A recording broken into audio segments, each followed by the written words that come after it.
Bonjour et bienvenue à vous. Vous êtes dans l'émission Studio 5. Je suis ravie de vous retrouver. Aujourd'hui, je reçois Jérôme Bertin, chef cuisinier, auto-entrepreneur.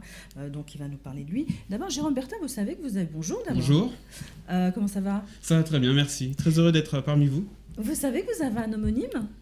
C'est vrai? Ouais. Alors, quand on cherche sur les moteurs de recherche, on trouve Joël Bertin. Et Joël Bertin est comédien. C'est ça, dans Plus belle la vie. Absolument. Voilà, exactement. C'est le commissaire Nebout. J'ai fait un parallèle. Je ne sais pas si le Jérôme Bertin de Plus belle la vie a vos talents de cuisinier, mais vous, en tout cas, avec votre physique, vous pourriez le remplacer dans la série. C'est gentil de votre part. Vous avez pensé à faire du cinéma ou pas? Non, pas du tout. Non, pas du tout. C'est pas quelque chose que j'ai une idée en tête. Voilà. Alors, pour celles et ceux qui ne connaîtraient pas Jérôme Bertin, que peut-on dire de vous? Vous êtes donc un amoureux de la gastronomie. Un passionné. Un passionné de gastronomie. Ça fait presque 14 ans que vous êtes dans la cuisine. C'est ça, exact. Vous avez aujourd'hui donc 33 ans, donc ça fait très longtemps par rapport à votre jeune âge. Voilà, c'est ça. Donc, on l'a dit, je l'ai dit tout à l'heure, vous êtes chef cuisinier, vous êtes aux commandes d'un restaurant à Paris et vous êtes le fondateur de Créole Fusion. On reviendra sur tout ça tout à l'heure. Vous avez reçu en 2015 le trophée d'honneur de l'Académie de l'art culinaire du monde créole. C'est ça. Et cette année, pour la 3e édition, c'est vous qui avez cuisiné. Voilà, j'étais au fourneau cette année. Voilà. Vous vous êtes donné pour mission de valoriser, de partager vos origines, votre culture, votre patrimoine et tout ça à travers l'art culinaire. Voilà, c'est ça en fait. Alors, comment est-ce qu'on arrive à la cuisine quand on sait, Jérôme Bertin, que vous n'étiez pas, c'était pas la voie vers laquelle vous alliez en premier? C'est vrai, c'était pas du tout la voie. Moi, j'étais plus dans une voie dans le social. En fait, quand je voulais devenir éducateur spécialisé, et manque de chance, j'ai manqué un concours. Du coup, pendant toute une année, je suis resté en préparation dans une classe en fait compte pour préparer les prochains concours. Et du coup, j'ai eu un déclic. Je me suis dit bon, je vais faire de la cuisine, mais en fait compte, j'avais à l'âge de 18 ans, on avait l'âge, on se recherche, on commence à grandir, on devient un peu plus autonome, tout ça. Et j'avais ce besoin de ce rapprochement par rapport à mes origines, parce que, manque de chance, j'ai mes parents qui se sont séparés, mon père vit aux Antilles, ma mère qui vit en France. Et du coup, j'ai fait un petit peu ce rapprochement cuisine et Antilles. Et c'est là où j'ai un peu connu les Antilles, où j'ai mis la première fois les pieds aux Antilles. Et après ce voyage-là, j'avais besoin de maintenir ce lien, mais via la cuisine. En fait. Votre père est originaire de la Guadeloupe. De la Guadeloupe, c'est ça. Voilà, donc vous y allez à l'âge de 18 ans. Voilà, exactement. 18 ans, et c'est la première fois que vous y allez. C'est la première fois que je vais aux Antilles. Non, c'est pas la première fois que vous voyez votre père. C'était la première fois aussi que je voyais mon père. Voilà. Il y a tout un rapprochement, donc découverte de son père, découverte du pays, découverte de la cuisine. De la culture, de ses origines, tout ça. Et quand on rentre en France, automatiquement, pour toujours garder ce lien, et bah, moi je dis c'est la cuisine en fait. Et j'en fais plus tard mon métier. Voilà, donc ça arrive comme ça. Donc vous revenez avec cette espèce... Pourquoi? C'était des odeurs qui vous avaient marqué? C'était des goûts qui vous avaient marqué? C'est les odeurs et cuisine qui dit... Pour moi, cuisine dit famille, qui dit partage. C'est vrai quand on se retrouve à table, en fait, compte...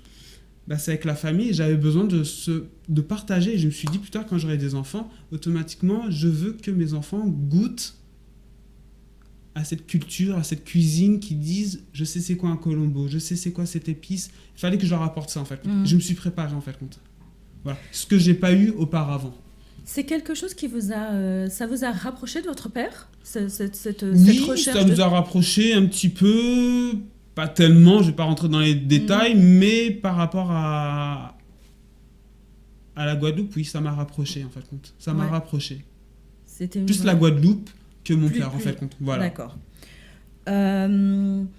Donc, est-ce qu'aujourd'hui, par exemple, quand vous cuisinez, c'est quelque chose qui vous revient en mémoire, toujours cette rencontre, cette découverte plus la découverte en fait, contre les goûts, les produits que j'ai touchés là-bas, que j'ai mangés, parce que j'ai fait plein de petits restaurants. Oui, les goûts, les saveurs, et ce que je cuisine maintenant, j'essaye de retrouver cette ambiance aux Antilles, à Paris en fait. Voilà. Vous me disiez tout à l'heure que justement toucher les produits, c'est important. C'est important, et c'était comme si c'était toucher la terre, c'est ça, en toucher fait, la culture, toucher le pays. Exactement, mais vraiment, exactement. Un cuisinier a besoin de toucher, a besoin de sentir, a besoin... Et moi, à travers la cuisine, bah, c'est un peu comme si je touchais la terre, comme vous dites, en fait. Voilà. La mission que vous vous êtes donnée, Jérôme Bertin, c'est de, donc on le disait tout à l'heure, valoriser, apporter le patrimoine, et à travers l'art culinaire. Pour vous, il n'y avait pas d'autre moyen de le faire, il fallait que ça passe par la cuisine. Voilà, exactement. C'était le meilleur moyen que vous avez trouvé pour... Pour moi, c'était via la cuisine que je pouvais déjà... ce manque que j'avais par rapport à mon père, en fait, via la cuisine. Et c'est vrai, en fil en aiguille, bah, j'en ai fait mon métier. Et aujourd'hui, on apprend l'histoire de son pays, on apprend l'histoire de la Guadeloupe, on apprend jusqu'à l'esclavage, en fait. Et aujourd'hui, je me dis qu'on a tous les moyens pour aller vers l'excellence et d'apporter le patrimoine culinaire vers quelque chose de magnifique, en fait. Qu'est-ce qui manque justement aujourd'hui à la cuisine antillaise pour qu'il y ait justement, pour tendre justement vers cette excellence? Je pense que c'est un autre regard de la gastronomie qu'on a actuellement. Que nous avons, nous, communauté. Nous aussi, je pense. C'est tout un ensemble, en fait, quand je pense. Un autre regard on a tous les produits qu'on peut mettre en avant. Il y a des artisans. Moi, mon but, c'est de travailler de la fourche jusqu'à la fourchette. En tant que cuisinier, on est des ambassadeurs, en fait. On doit valoriser notre patrimoine, que ce soit le petit artisan, que ce soit... On a tous les moyens pour mettre, et c'est à nous aujourd'hui, avec nos techniques, parce qu'on est quand même en 2016, la cuisine a évolué, on a tout à gagner. Pour vous, il faut absolument aller vers l'international, oui. viser vers l'international, en fait, notre ouvrir... cuisine, exactement, je pense que notre cuisine peut faire le tour du monde, en fait. Peut. Et aujourd'hui, on a une chance, c'est qu'on est à Paris, et c'est quand même une porte ouverte à l'Europe, en fait. Et elle peut se faire connaître, notre cuisine entière peut faire le tour du monde, en fait. On va marquer une toute petite pause tout de suite. Quand on a préparé l'émission, je vous ai demandé quel était votre titre, votre chanson préférée. Et je vous laisse le temps d'y réfléchir. D'accord. Et vous m'avez dit, non, j'ai pas besoin d'y réfléchir, c'est Patrick Saint-Éloi, c'est Maman Créole. Exactement. Pourquoi ? Maman Créole, parce que Maman Créole, je trouve que c'est... maman, c'est un très joli nom, en fait. Quand une maman, c'est quelque chose de... C'est magnifique, et Maman Créole, en fait, je me rappelle, automatiquement, quand on veut sa culture ou quoi que ce soit, on goûte un petit peu à tout, à la cuisine, à la musique, tout ça. Et je sais que chez moi, j'aimais bien mettre Patrick Saint-Éloi et cette musique-là. Même si je comprenais pas vraiment les paroles, j'essayais de m'imaginer les paroles. Et Maman Créole, pour moi, ça me berçait, en fait. Je pensais la Guadeloupe, une maman qui me berce, en fait, tout simplement, voilà. C'est un bel hommage, en tout cas, à Patrick Saint-Éloi. Il n'aurait pas écrit les paroles. On écoute, on voit un petit extrait du clip.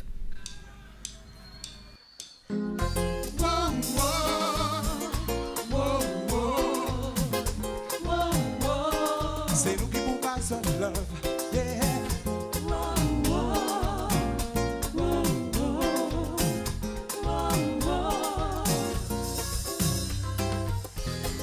Betty Von Créole, mettre mes si côté. La vie pas toujours trop, mais misère à faire trembler. Depuis soleil levé, juste en la ligne paraître, ou couper tout à terre, ou pas petite manger. Yeah, yeah, yeah. Oh, love, love. Whoa, whoa, whoa, whoa, whoa. C'est nous qui vous baillons love.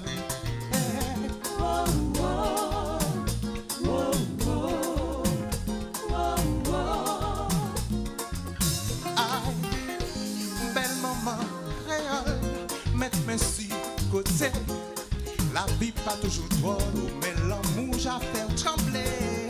Depuis soleil levé, juste en la ligne paraître, ou couper tout à terre, ou ma petite manger. Yeah, yeah, yeah. Oh, love, love. Boogie.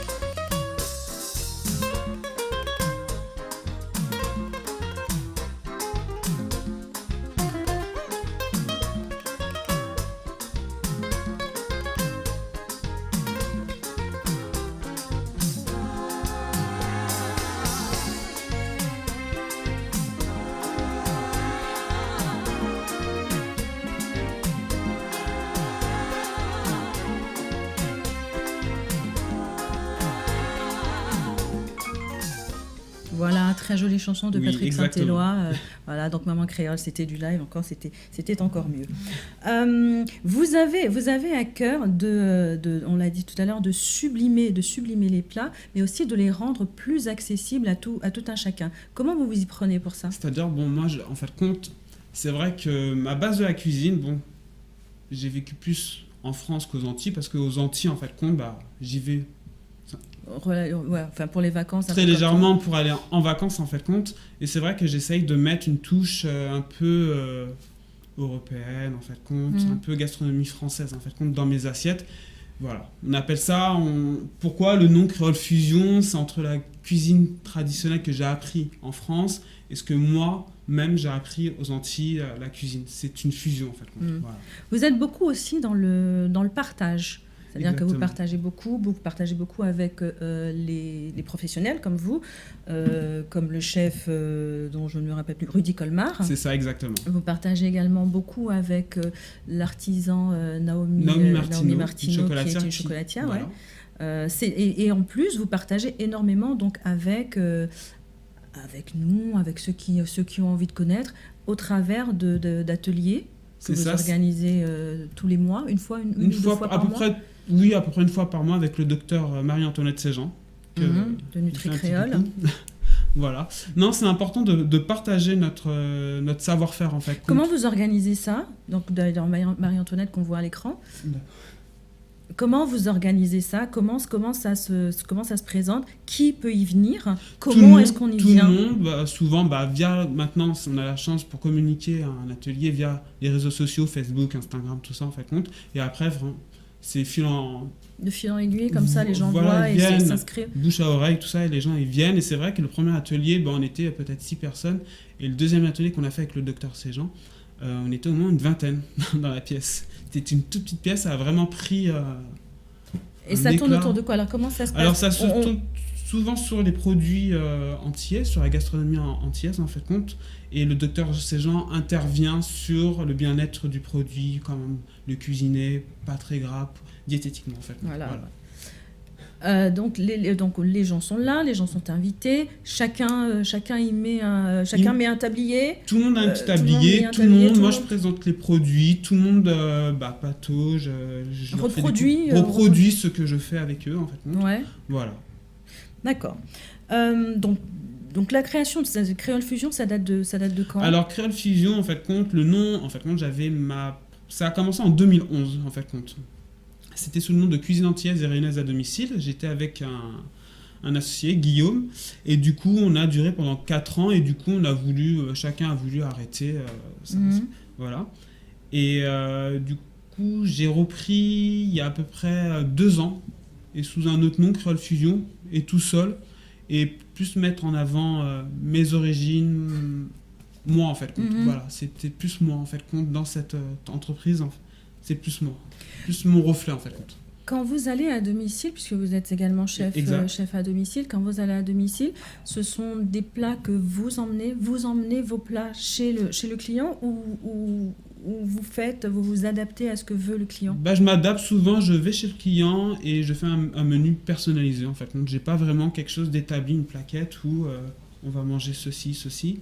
En fonction des goûts et des couleurs du client, je crée un menu, en fait, sur mesure. On peut voir quelques images de ce que vous avez déjà fait, puis vous allez nous les commenter si vous voulez. Alors là, c'est un chou avec un cœur banane, un cœur confit à la banane avec un vieux rhum. Et automatiquement, on peut voir le Naomi Martineau, le chocolat, c'est avec une crème mousseline au chocolat. Voilà. Là, vous avez de la banane avec une émulsion chocolat-banane. D'accord. Là, c'était pour l'huile d'olive Odissol, avec qui je suis en partenariat. C'est un crémeux à l'huile d'olive, en fait. C'est sucré. C'est sucré, voilà. D'accord. C'est sucré. J'avais l'impression que c'était salé. Voilà. Alors, d'accord. Là, vous avez une noix de Saint-Jacques confit, avec un crumble au parmesan et à la poudre de Colombo. Voilà. Là, vous avez une petite déclinaison de la bière Backfull avec qui j'étais en partenariat. Tout est autour à base de bière et d'ananas. Là, vous avez... ça c'est le meilleur, ça c'est le best. Vous avez le Paris Pointe-à-Pitre. Voilà. Ah oui, alors le fameux Paris Pointe-à-Pitre voilà. qui est inspiré du Paris-Brest, enfin en tout cas pour le nom. Pour le Et nom, la, en fait. la déclinaison, ça donne quoi? Alors, vous avez une petite mousseline à base de lait de coco, et à l'intérieur, c'est farci un confit de banane figue et de la mangue. D'accord. Là, c'est une petite déclinaison. C'était au mois d'avril, je me rappelle, j'avais fait ça. C'était un petit peu c'était avec de la fraise et de la rhubarbe et l'hibiscus, en fait. Là, vous avez un colombo d'agneau et des légumes confits. Pas de riz pour accompagner le colombo? Non? Toujours à côté, on sert. D'accord. Là, vous avez une petite raviole de coque avec un petit bouillon de lait de coco parfumé au piment végétarien. Ça, Là, c'est très joli. merci. Là, c'était avec le docteur Marie-Antoinette Séjean, c'était sur notre atelier l'huile d'olive et le chocolat. Et là, j'avais fait... Ça a été très vite. Ok, là, vous avez une petite déclinaison avec un macaron passion chocolat. D'accord. Là, vous avez une tarte banane noix de coco. Là, vous avez un petit courbouillon de poisson. Parfait, Voilà. tout ça est très beau. Bon, alors, c'est très gastronomique, hein. C'est pas, on n'est pas sur le... Comme on connaît la gastronomie. Dans la générosité, Voilà, on est plus sur le... Je pense que c'est... moi, je me dis que c'est pour se faire plaisir au palais, en fait. On a besoin de ça, se faire plaisir. On va bien dans des parcs d'attractions pour se faire plaisir, trouver une sensation. Et là, c'est pareil, en fait. C'est une sensation avec le palais. Ouais. C'est vrai que, voilà. Vous avez envie d'ouvrir un restaurant prochainement? J'y travaille. Ouais, J'y travaille dessus. Ça fait partie de vos projets? C'est un gros projet, voilà. Ça sera l'aboutissement de tout le travail que j'effectue actuellement. Il y a quelqu'un qui vous inspire, un chef cuisinier qui vous inspire, qui vous a inspiré, Marcel Ravin. Marcel Ravin, qui est-ce? C'est un chef étoilé qui a un restaurant, le Bourré à Monaco, et qui vient d'ouvrir un restaurant en Martinique, la Table de Marcel. Voilà. Une très grande personne que j'admire, que j'ai... Pourquoi? Parce que...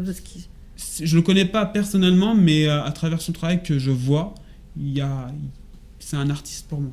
Ce qu'il fait, de mettre en avant toute la gastronomie antillaise, la remettre à une hauteur, mais... Voilà. C'est ce à quoi, vous tendez. Voilà, c'est ça, exactement. Vous avez dit, et je vous cite, « J'aimerais que les produits locaux puissent passer de la fourche de l'agriculteur à la fourchette d'un client dans un restaurant après avoir été sublimés. » C'est votre ambition, si un jour vous avez votre restaurant, c'est ça. Prendre chaque produit, aller le chercher à la source et le magnifier. Ah oui, c'est ça, c'est de le sublimer, c'est-à-dire que pour moi, c'est important qu'un chef cuisinier sache ce qu'il prend, ce qu'il va cuisiner. Et c'est, comme je dis, c'est de la fourche jusqu'à la fourchette, on est quand même des ambassadeurs, on doit savoir ce qu'on prend sur chaque produit. Et chaque produit a une histoire. L'artisan, comment il l'a fait, comment il l'a préparé, il connaît et il va nous dire les secrets. Et c'est à nous, après, en cuisine, on va pouvoir mieux connaître le produit et tout de suite les idées vont arriver parce que l'artisan nous a dit comment... Voilà, c'est un secret, il y a une passation, voilà, toute l'histoire du produit exactement. Qui arrive avec vous et que c'est important, il y a une passation, l'artisan me passe un produit qu'il a créé, qu'il a fait pousser, c'est un exemple, et après c'est à moi qui reprends les rênes et après je le passe au client en fait. C'est un... Comment ça se passe aujourd'hui les rapports, faire venir les produits justement des Antilles, c'est compliqué. C'est assez compliqué, c'est assez compliqué et bien souvent c'est pas des produits un exemple, l'avocat pays, ça vient du Brésil. Donc on est quand même obligé aujourd'hui de composer avec des produits qui ne viennent pas. Voilà, c'est ce qui est dommage parce que nos produits sont magnifiques, ils ont du goût, ils ont du caractère et je trouve ça vraiment dommage l'acheminement qui est pas fait jusqu'en France par rapport à ça. C'est très dur actuellement. Si aujourd'hui on veut vraiment ouvrir un vrai restaurant gastronomie antillais et travailler vraiment que des produits entiers, ça serait assez dur. Et je pense qu'il y a tout un travail qui doit se faire en fait. Justement, qu'est-ce que vous y pensez, vous y réfléchissez? On y pense et je pense que l'Académie culinaire est en train de travailler sur ça. Et je pense que c'est avec Rungis, il y a tout un travail à faire avec Rungis pour l'acheminement, pour les restaurateurs, bien s'apprisionner et puis Est-ce qu'il y a quelque chose, est-ce qu'il y a un objet qui vous suit continuellement, dont vous n'arrivez pas à vous débarrasser, enfin, dont vous n'avez peut-être pas envie de vous débarrasser, mais qui vous suit en tout cas? Je dirais pas mon téléphone portable, mais je dirais mon stylo et un bloc-notes en fait. J'ai toujours besoin de prendre des notes en fait. Ce que je dois faire par rapport à la journée, par rapport à mes créations, par rapport à j'ai une idée dans la tête, hop, je note. C'est vraiment quelque chose partout. Vous êtes un peu comme c'est dans ces émissions culinaires qu'on voit à la télé, vous dessinez vos créations avant de les réaliser? Ça va, je suis pas un grand dessinateur, ça va être, non, mais je pense que ça non va plus. être dessiné sur une façon, comment je veux dresser une assiette parce que j'ai telle chose et telle chose. Après, ça va être plutôt, tiens, j'ai une petite idée, ce mélange-là, je le note et je le reproduis plus tard. En fait. Les mélanges naissent justement dans votre tête avant. Ah oui, avant c'est ouais. Je me dis, j'ai goûté ça pour. Ça fusionne en fait. Mélangez déjà ça dans déjà votre tête. Dans ma tête, après automatiquement je fais le test au travail et j'essaye de goûter et après, fil en aiguille, on essaye de le rendre meilleur quoi. Comment ça se passe d'ailleurs déjà comment vous faites pour créer un plat? Vous testez, vous avez plusieurs petites choses comme ça que vous testez, vous vous dites tiens ça pourrait aller avec ça et demain je vais arriver à faire ce plat là. Vous êtes un petit peu comme un chimiste dans son labo. C'est ça, je pense. C'est des idées en fait qu'on a dans la tête à travers, comme je vous dis, la cuisine c'est du partage. Peut-être j'aurais échangé avec un autre cuisinier qui m'a donné une idée automatiquement et je rentre dans ma cuisine et je me dis ah oui il y avait ça avec tel produit la dernière fois j'ai vu ça et ça fusionne en fait. C'est vraiment un mélange. Comment alors pour terminer on n'en a pas encore fini mais vous n'êtes pas venu les mains vides, vous allez nous présenter ce que vous avez emmené et vous allez non seulement nous le montrer mais nous expliquer un peu mais brièvement comment vous le réalisez, comment vous travaillez pour le réaliser justement en cuisine. D'accord, alors là je vous ai fait un macaron 100% chocolat avec du chocolat qui vient de la Guadeloupe fait par Naomi Martineau comme on peut voir sur le flyer. Alors là vous avez les coques et une ganache au chocolat que j'ai fait avec du lait de coco et que j'ai parfumé avec de la cannelle et de la muscade en fait. Voilà, on peut retrouver vraiment nos produits, voilà, tout ça vient de la Guadeloupe que je reçois par des amis, voilà, j'essaye de me ravitailler voilà. Donc ça en fait ce sont des choses que vous pouvez pas faire en grande quantité puisque forcément c'est pas des choses que vous pouvez reproduire en petite quantité à la demande soit du client ou exceptionnellement pour une animation ou une soirée privée je peux faire, il y a vraiment pas de problème. Faut que je sois vraiment motivé.